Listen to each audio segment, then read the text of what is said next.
സയ്യിദ് റളിയല്ലാഹുവിന്റെ മുത്തുനബിയുടെ പോറ്റുപുത്രനും കൂടെയാണ്. നബി സല്ലല്ലാഹു അലൈഹി വസല്ലം വളർത്തിയെടുത്ത് പോറ്റുപുത്രനാണ്. അതോടൊപ്പം നബി തങ്ങളെ അങ്ങേയറ്റം സ്നേഹിക്കുന്ന ഒരു സഹാബിയുമാണ്. അങ്ങനെ ബഹുമാനപ്പെട്ട സയ്യിദ് റളിയല്ലാഹു അൻഹു ഒരു ദിവസം മക്കയിൽ നിന്ന് ത്വായിഫിലേക്ക് ഒരു യാത്ര ചെയ്തു. മക്കയിൽ നിന്ന് ത്വായിഫിലേക്ക് ഇപ്പോഴും ഹാജിമാർക്കും ഉംറക്കാർക്കും ഒക്കെ പോകാൻ ചിലപ്പോൾ ഒരു അവസരം ഉണ്ടാവാറുണ്ട്. ഇപ്പൊ കൊല്ലൊക്കെ മംനു ആയിരുന്നു. ചില സമയങ്ങളിൽ അനുമതി കിട്ടും. റസൂലുള്ളാഹി സ്വല്ലല്ലാഹു അലൈഹി വസല്ലം തങ്ങൾ മുല കുടിച്ച് വളർന്ന ഹലീമ ബീവിയുടെ ശിക്ഷണത്തിൽ വളർന്ന ആ വാദി ഹലീമ വലിയ സംഭവമാണ്. അവിടെ പോയി കാണേണ്ടതാണ്. അവശിഷ്ടങ്ങളൊക്കെ ഇന്നും ചരിത്രത്തിന്റെ ആധാറുകളുടെ അവശിഷ്ടങ്ങൾ അവിടെ ഉണ്ട്, തിരുശേഷിപ്പുകൾ. പോയി കാണേണ്ടതാ. പോകുമ്പോൾ പറ്റിയാലൊന്ന് പോകുക. മക്കയിൽ നിന്ന് മദീനയിലെ ത്വായിഫിലേക്ക് പോവുകയാണ്. ത്വായിഫിലാണ് ഈ വാദി ഹലീമ ഉള്ളത്. ഹലീമ ബീവിയുടെ വീടൊക്കെ ഉള്ള സ്ഥലം അവിടെയാണ്.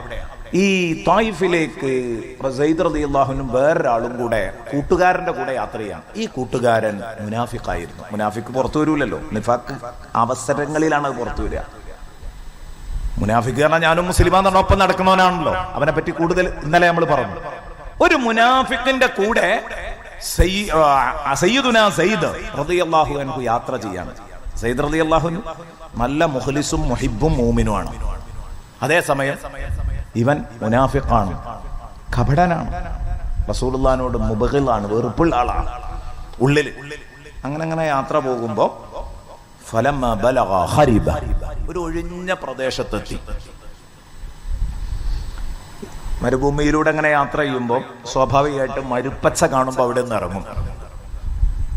മരുപ്പച്ച കിട്ടുമ്പോൾ അവിടെ നിന്ന് ഇറങ്ങും. അവിടെ ഒരല്പം വെള്ളം കിട്ടാൻ സാധ്യത ഉണ്ട്. അവിടെ ചില്ലറ സൗകര്യങ്ങളൊക്കെ ഉണ്ടാവും. അപ്പോ ഒരു സ്ഥലത്ത് ഇവരിങ്ങനെ വിശ്രമിക്കാനിരിക്കുക.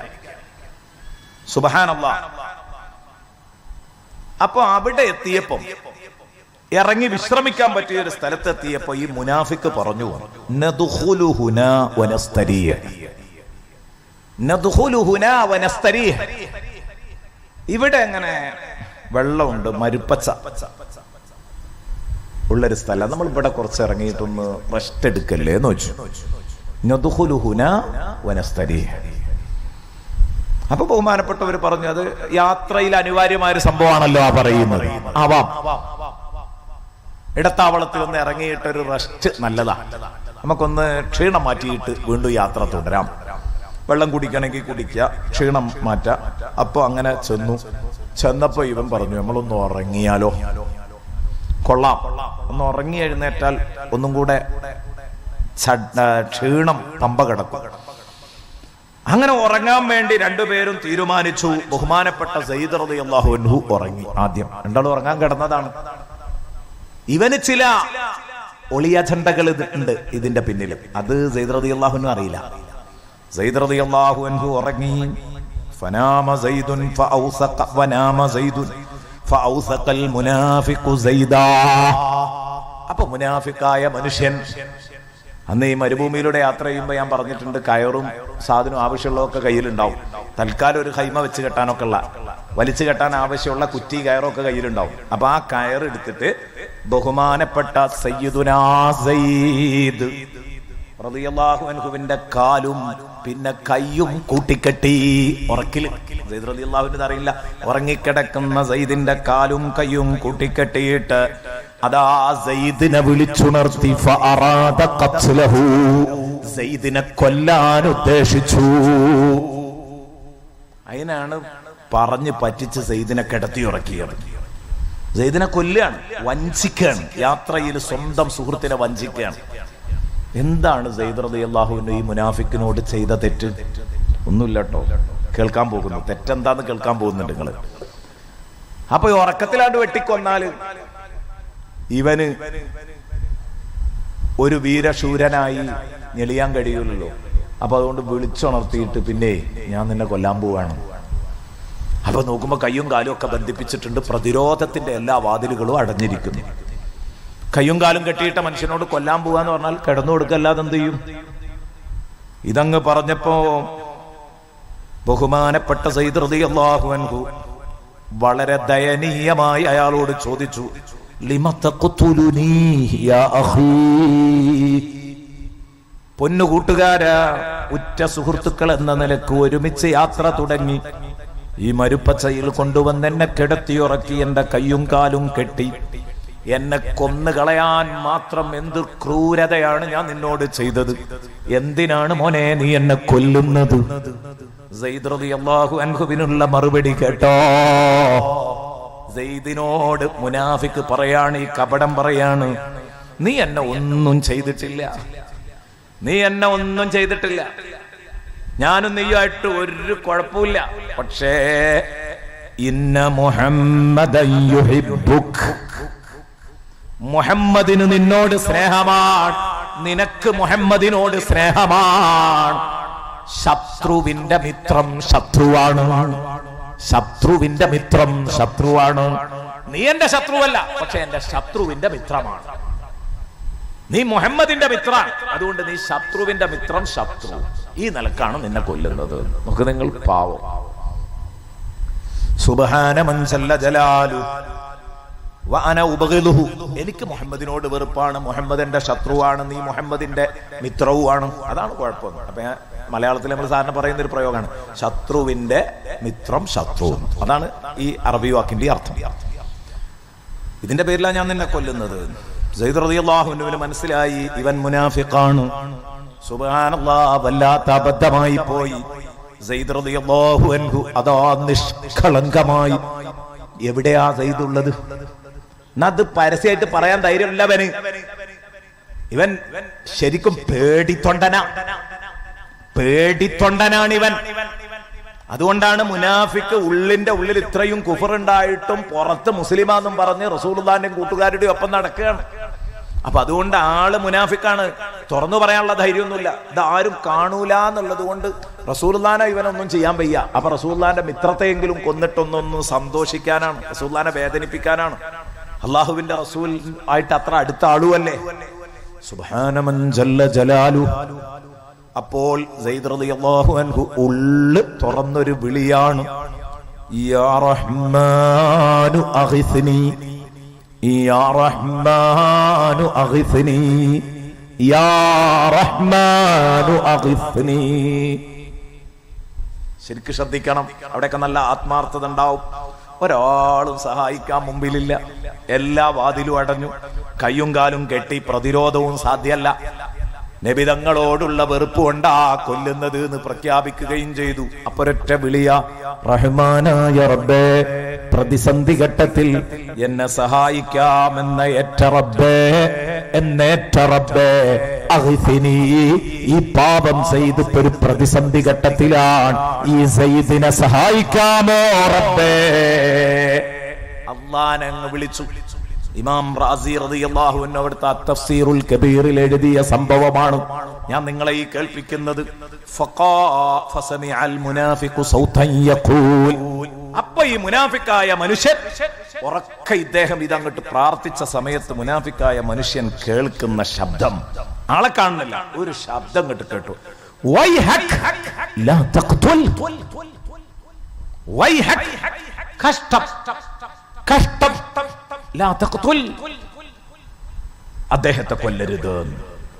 അപ്പൊ അവനിങ്ങനെ തോന്നി, ഞാൻ ഇപ്പൊ ആരും കാണില്ല വിചാരിച്ചിട്ടാ ചെയ്യാൻ ഒരുങ്ങിയത്. ആരോ ഒരാൾ കാണുന്നുണ്ട്. മുഹമ്മദിന്റെ അടുത്ത് വിവരത്തും, പണി പാളും. ആരോ ഒരാൾ ഇവിടെ ഉണ്ട്, ആരാന്നറിയില്ല. അപ്പൊ അവൻ എന്ത് ചെയ്തു വരോ, ബഹുമാനപ്പെട്ടോലെ കയ്യും കാലും കെട്ടിയിട്ടൊക്കെ തന്നെയാണ്. ഫഖറജ മിനൽ ഖരിബ, ആ മരുപ്പച്ചയിൽ നിന്നും പുറപ്പെട്ടു, കുറച്ച് ഇപ്പുറത്തേക്ക് വന്നു. ഇവിടെ മരുഭൂമിയിലുണ്ടോ ആരോ ഒളിഞ്ഞിരിക്കുന്നുണ്ട്, നോക്കട്ടെ എന്ന് കരുതിയിട്ടൊന്നും എല്ലാ പരിസരത്തും നിന്നു. ആരാണ്, ആരാണ് എന്നെ വിളിച്ചത്, ആരാണ് എന്നോട് ഇത് പറഞ്ഞത്, ആരാ എന്ന് വിളിച്ചു ചോദിച്ച് ഇങ്ങനെ നടന്നു. വനളറ ഫലം യറാഹദ, കുറെ നോക്കി എന്നല്ലാതെ ഒരാളെയും കാണാനില്ല. ഇതൊരു അശരീരിയാണ്, ആളില്ലാത്ത ശബ്ദമാണ്. അങ്ങനെ വന്നു വീണ്ടും ഫറജഅ വറാദ ഖത്ലഹു, മടങ്ങി വന്ന് കൊല്ലാൻ ശ്രമിച്ചപ്പം അടുത്ത സൗണ്ട് ആദ്യം കേട്ടതിനേക്കാൾ കുറച്ചും കൂടെ ശബ്ദത്തിൽ തൊട്ടടുത്തെന്ന് പറയും പോലെ അങ്ങനെ തോന്നി, കുറച്ചും കൂടെ അടുത്തെന്ന് പറയും പോലെ തോന്നി. ആദ്യത്തേത് ദൂരത്തുനിന്ന് ഒരാൾ വിളിച്ചു പറയും പോലെയാ തോന്നിയത്. പിന്നെ കുറച്ചും കൂടെ അടുത്തെന്ന് പറയും പോലെ തോന്നി. അഖറബ മിനൽ അവ്വൽ, ആദ്യത്തേതിനേക്കാൾ അടുത്ത് നിന്ന് തോന്നി. ലാ തഖ്തുൽ, അയാളെ കൊല്ലല്ലേ എന്നല്ലേ പറഞ്ഞത്, എന്താ പിന്നെയും നീ കൊല്ലാൻ നോക്കുന്നു? അപ്പൊ പിന്നെ തോന്നി അല്ല ആരോ ഉണ്ട്. പിന്നെ ഇങ്ങനെ നടന്നു നോക്കി, ആരും കാണുന്നില്ല. മൂന്നാമതും മടങ്ങി വന്നപ്പം അതാ തൊട്ടു പിറകിൽ നിന്ന് ശബ്ദം കേൾക്കുകയാണ്. തൊട്ടു പിറകിൽ നിന്ന പോലെ കേട്ടു. തൊട്ടു പിറകിൽ നിന്ന പോലെ ഒരു ശബ്ദം കേട്ടു. ഞാനല്ലേ പറഞ്ഞതില്ല, അയാളെ കൊല്ലല്ലേ എന്ന് പറഞ്ഞില്ലേ എന്ന് ചോദിച്ചപ്പോ തിരിഞ്ഞിങ്ങോട്ട് നോക്കിയപ്പം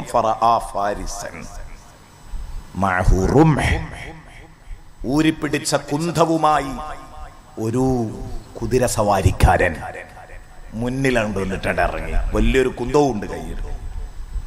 എന്നിട്ട് ആ കുന്തം കൊണ്ട് ഈ മുനാഫിക്കിനെ ഒരൊറ്റ കുത്തി വീഴ്ത്തി കൊന്നുകളഞ്ഞു. എന്നിട്ട് നമ്മുടെ ഈ വിജനമായ സ്ഥലത്ത് സയ്യിദ് റളിയല്ലാഹുവിന്റെ അടുത്തേക്കാ പിന്നെ വരുന്നത്. വന്നിട്ട് സയ്യിദിന്റെ കെട്ടുകൾ അഴിച്ചു. കയ്യും കാലും കെട്ടിയിട്ടൊക്കെയല്ലേ, ആ കെട്ടൊക്കെ അഴിച്ചു. അപ്പോൾ സയ്യിദ് റളിയല്ലാഹു അൻഹു ചോദിക്കുകയാണ്, എന്തൊരു സംഭവമായി നടന്നത്? സയ്യിദ് റളിയല്ലാഹു അൻഹു ചോദിച്ചു, ആരാണ് നിങ്ങള്? ആരാ നിങ്ങൾ? പ്രതിസന്ധി ഘട്ടത്തിൽ എന്റെ റബ്ബിനോട് ഞാൻ എന്നെ സഹായിക്കണേ എന്ന് പറഞ്ഞപ്പം ഇവിടെ വന്ന് സഹായിച്ച നിങ്ങളാരാ? എന്റെ റബ്ബ് എത്തിച്ചു തന്ന ആളാണല്ലോ ഇത്. ആരാ നിങ്ങള്? അപ്പൊ ചോദിച്ചു, അമാ തഅരിഫുനി, നീ എന്നെ അറിയൂലേ? അന ജിബ്രീൽ, അന ജിബ്രീൽ, അന ജിബ്രീൽ, ഞാൻ ജിബ്രീലാണ് കേട്ടോ. ഹീന ദഅൂത കുന്തു ഫിസ് സമാഇ സാബിയ, നീ ദുആ ചെയ്യുമ്പോ ഞാൻ 7ാം ആകാശത്താ ഉണ്ടായിരുന്നത്. അപ്പോൾ അല്ലാഹു എന്നോട് പറഞ്ഞു, അദ്രിക അബ്ദി, എന്റെ ഒരടിമ പ്രതിസന്ധിയിലാണ്, ഓടിയെത്തണം എന്ന് പറഞ്ഞു. ഞാനിങ്ങ് പോന്നു. തിരക്ക് പിടിച്ച ഒരു പോരല്. അപ്പോ ആ മുനാഫിക്ക് ആദ്യത്തെ തവണ വൈഹക് ലാ തഖ്തുൽ എന്ന് ഞാൻ പറഞ്ഞ എന്റെ ശബ്ദം കേട്ടത് അപ്പം ഞാൻ 7ാം ആകാശത്തായിരുന്നു. രണ്ടാമത്തെ ശബ്ദം അവൻ കേട്ടപ്പോൾ ഞാൻ 1ാം ആകാശത്തെത്തിയിട്ടുണ്ട്. വഫിസാനിയതി കുന്തു ഫിസ്സമാഇ ദുനിയ വഫിസാലിസതി ബലഗ്തു ഇലൽ മുനാഫിഖ്, മൂന്നാമത്തെ വിളി ഞാൻ വിളിച്ചപ്പോഴേക്ക് ഞാൻ മുനാഫിക്കിന്റെ പിറകിലെത്തിയിട്ടുണ്ട്. അത്രയും സ്പീഡിൽ വാനലോകത്ത് നിന്നിറങ്ങി വന്നതാണ്. പ്രിയപ്പെട്ട മുഅ്മിനീങ്ങളെ, സയ്യിദ് റളിയല്ലാഹു അൻഹു ഈ സംഭവം വന്ന് മുത്തുനബിയോട് അവതരിപ്പിക്കുകയാണ്. ഇതാണ് ഞാൻ പറഞ്ഞത്, അല്ലാഹുവിനെയും റസൂലിനെയും നെഞ്ചിലേറ്റിയവർ.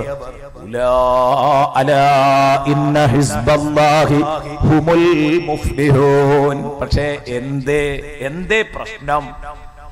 മുസ്ലിമീങ്ങൾ ആഗോളതലത്തിൽ പ്രയാസങ്ങൾ നേരിടുന്നുണ്ടെങ്കിൽ അതിന്റെ വിഷയം എന്താണ്? വഅയ്യദഹും ഉലൈക കതബ ഫീ ഖുലൂബിഹിമുൽ ഈമാൻ വഅയ്യദഹും ബിറൂഹിൻ മിൻ. ഇത് നഷ്ടപ്പെട്ടതാ. ഈമാനില്ല, സ്പിരിറ്റില്ല, ഈമാനികാവേശം നഷ്ടപ്പെട്ടു. എല്ലാവർക്കും വലുത് അവരുടെ കുടുംബവും അവരുടെ ബിസിനസ്സും അവരുടെ ചുറ്റുപാടുകളുമാണ്. ദീനാർക്കും വേണ്ട. ഇതാണ് സുഹൃത്തെ നമുക്ക് വന്ന ഏറ്റവും വലിയ പരാജയം. ഇനി നിങ്ങൾ കേൾക്കണം എന്റെ പ്രിയപ്പെട്ട സഹോദരങ്ങൾ, മുത്തുനബിയെ സ്നേഹിക്കുന്നവർ വലൗ കാനൂ ആബാഅഹും, അതവരുടെ മാതാപിതാക്കളാണെങ്കിലും അവർക്ക് മുത്തുനബിയെ എതിർക്കുന്നവരെ സ്നേഹിക്കാൻ കഴിയില്ല.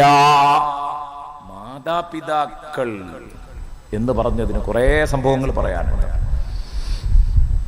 സയ്യിദുനാ അബൂ ഉബൈദ റളിയല്ലാഹു അൻഹു, അബൂ ഉബൈദ റളിയല്ലാഹു അൻഹു സ്വന്തം വാപ്പ എന്നാ വല്യാപ്പയാണ് അത് ശരിക്കും കേട്ടോ. അബൂ ഉബൈദത്ത് ഇബ്നുൽ ജറാഹ്, അബൂ ഉബൈദ റളിയല്ലാഹു അൻഹുവിന്റെ വാപ്പ ജറാഹിന്റെ മകനാണ്. ആ മകന്റെ മകനാണ് അബൂ ഉബൈദ. പിന്നെ പലപ്പോഴും വല്യാപ്പമാരിലേക്ക് ചേർത്തിയിട്ട് വല്യാപ്പാന്റെ കുട്ടി എന്ന് പറയാറുണ്ട്. ആ രൂപത്തിലാണ് പേരങ്ങനെ വന്നത്. ഏതായാലും അബൂ ഉബൈദത്ത് ഇബ്നുൽ ജറാഹ് റളിയല്ലാഹു അൻഹു ഈ ജറാഹ് സയ്യിദുനാ റസൂലുള്ളാഹി സ്വല്ലല്ലാഹു അലൈഹി വസല്ലം തങ്ങളെ വെല്ലുവിളിച്ചു. ഒരിക്കൽ മുഹമ്മദേ, നിന്റെ കൂട്ടത്തിൽ ആൺകുട്ടികളുണ്ടെങ്കിൽ ഇറങ്ങി വരട്ടെ എന്ന് പറഞ്ഞിട്ട് വെല്ലുവിളിച്ചു. അപ്പൊ അബൂ ഉബൈദ പോയിട്ട് വാപ്പയെ നേരിട്ട് പരാജയപ്പെടുത്തിയൊരു സംഭവം ഉണ്ട്. സുബ്ഹാന മൻ ജല്ല ജലാലു, നബി സല്ലല്ലാഹു അലൈഹി വസല്ലമ തങ്ങളോട് ചോദിച്ചു, നബിയേ, എന്റെ വാപ്പ തങ്ങളെ പേര് വിളിച്ചാക്ഷേപിച്ച് മുസ്ലിമീങ്ങളെ വെല്ലുവിളിക്കുന്നു. ഞാൻ തന്നെ പൊയ്ക്കോട്ടെ പകരം ചോദിക്കാൻ. മുത്തുനബി പറഞ്ഞു പറ്റൂല. എന്താ കാരണം? നേരത്തെ പറഞ്ഞു മനുഷ്യപ്പറ്റ് അതുണ്ട്. നിന്റെ വാപ്പയാണത്, നീ പോകരുത് എന്ത് പറഞ്ഞാലും. 3 വട്ടം സമ്മതം ചോദിച്ചു, പിന്നെ അങ്ങ് പോയി. അങ്ങനെ വാപ്പയുമായി ഏറ്റുമുട്ടി വാപ്പ പരാജയപ്പെട്ടപ്പോൾ അല്ലാഹുവിന്റെ റസൂൽ സല്ലല്ലാഹു അലൈഹി വസല്ലമ തങ്ങളുടെ മുമ്പിൽ വാപ്പയെ പരാജയപ്പെടുത്തിയ കഥ വന്ന് പറയുമ്പം സുബ്ഹാനല്ലാഹ്, വാപ്പയുടെ ശിരസ് റസൂലുള്ളാഹിന്റെ മുമ്പിൽ കൊണ്ടുവരുമ്പം അള്ളാന്റെ റസൂല് മുഖമങ്ങ് തിരിച്ചു. കാരണം മുത്തുനബി സല്ലല്ലാഹു അലൈഹി വസല്ലം പൊരുത്തപ്പെടാതെയാ പോയത്. അള്ളാന്റെ റസൂൽ സല്ലല്ലാഹു അലൈഹി വസല്ലമ തങ്ങൾ മുഖം തിരിച്ചു. അതോടുകൂടെ അബൂ ഉബൈദക്ക് ടെൻഷനായി. പടച്ചവനെ, വെളുക്കാൻ തേച്ചത് പാണ്ടായോ? എന്താ സംഭവിച്ചത്? ഞാൻ മുത്തുനബിനെ സ്നേഹിച്ച് ചെയ്തതാ, പക്ഷേ മുത്തുനബി എന്നെ വെറുത്തോ? ഇതിനാണോ ഇത് കാരണമായത്? അവിടെ ഇറങ്ങിയ ആയത്താണ് നമ്മളിപ്പോ ഓതുന്ന ആയത്ത്.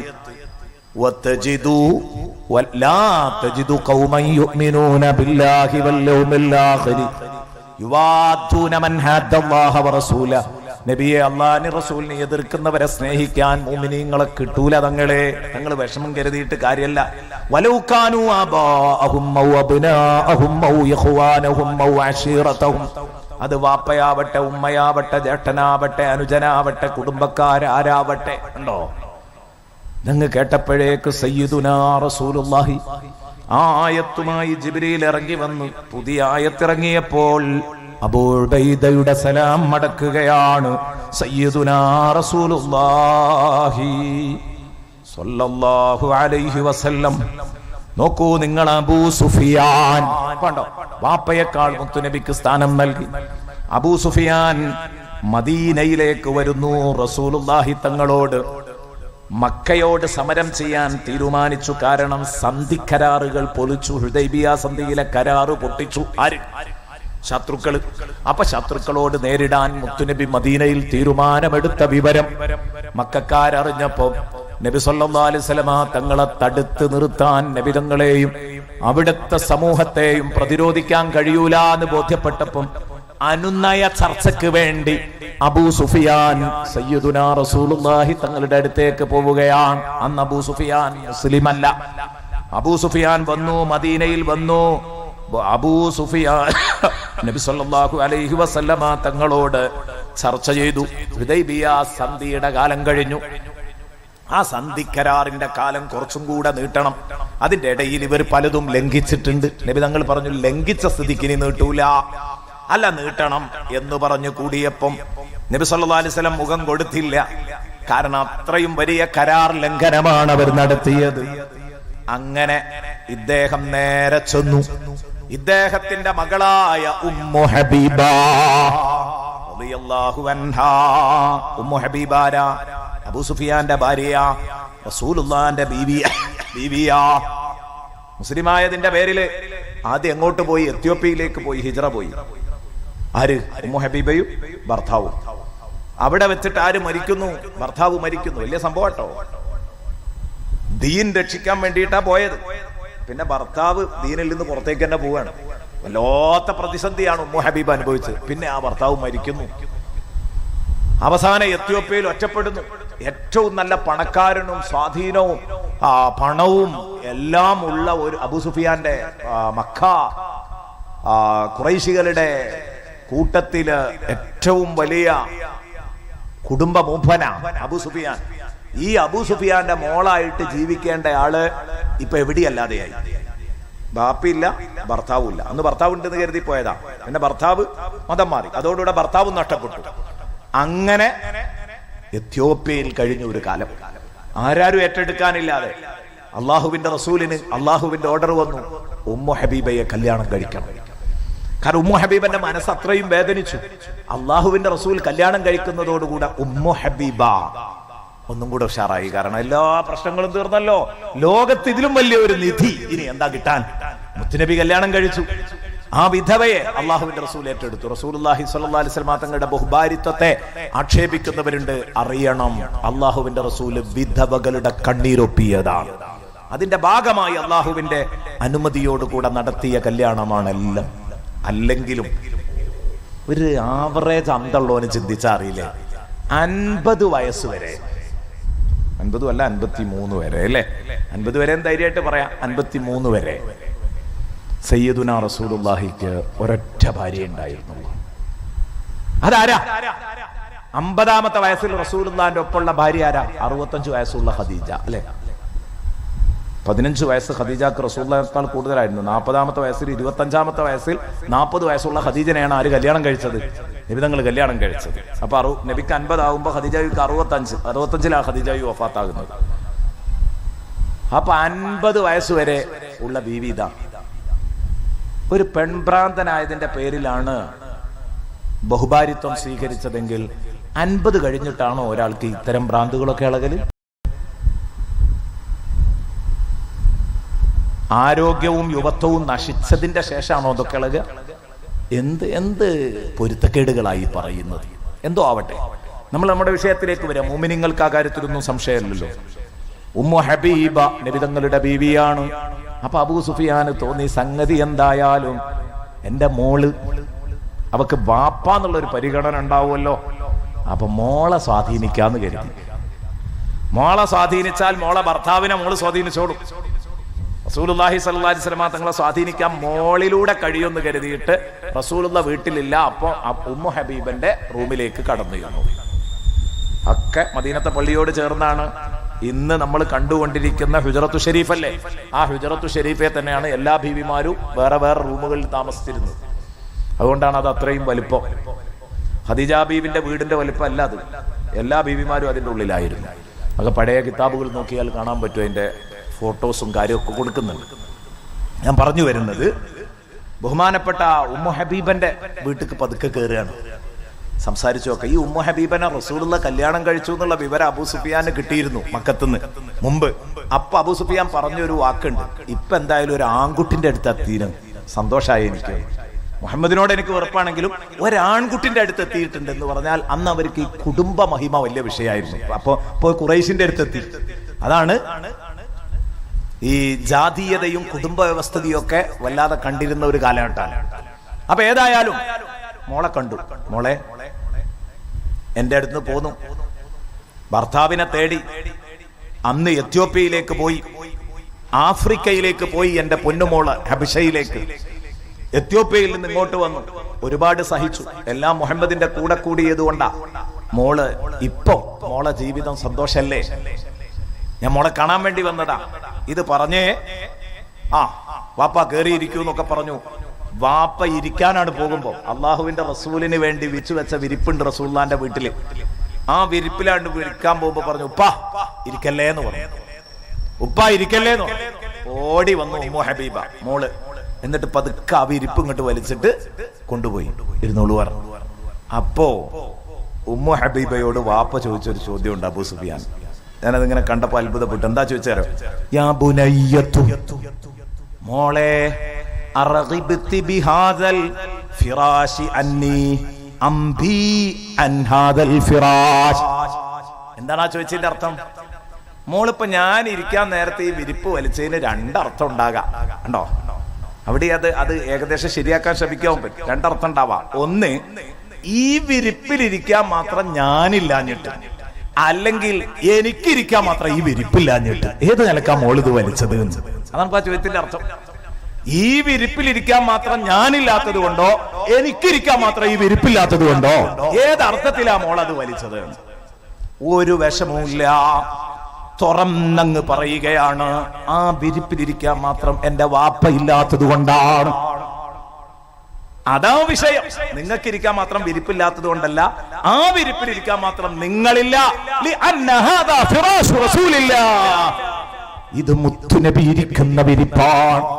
അതിൽ നിങ്ങൾക്ക് ഇരിക്കാൻ പറ്റൂല, അതിൽ നിങ്ങൾക്ക് ഇരിക്കാൻ പറ്റില്ല. സുബ്ഹാനല്ലാഹ്. അപ്പൊ വാപ്പ പറഞ്ഞു, ലഖദ് അസ്വാബകി മിൻ ബഅദി ശർറുൻ. മോളെ, എന്റെ അടുത്ത് പോന്നാര ആള് ഒരുപാട് മാറിയിട്ടുണ്ട് കേട്ടോ. മോളോട് വാപ്പ പറയണം, എന്റെ അടുത്ത് പോന്നാരം എന്തൊക്കെ കുടുങ്ങീൻ എന്റെ മോക്ക്. ലഖദ് അസ്വാബകി ശർറുൻ ബഅദി.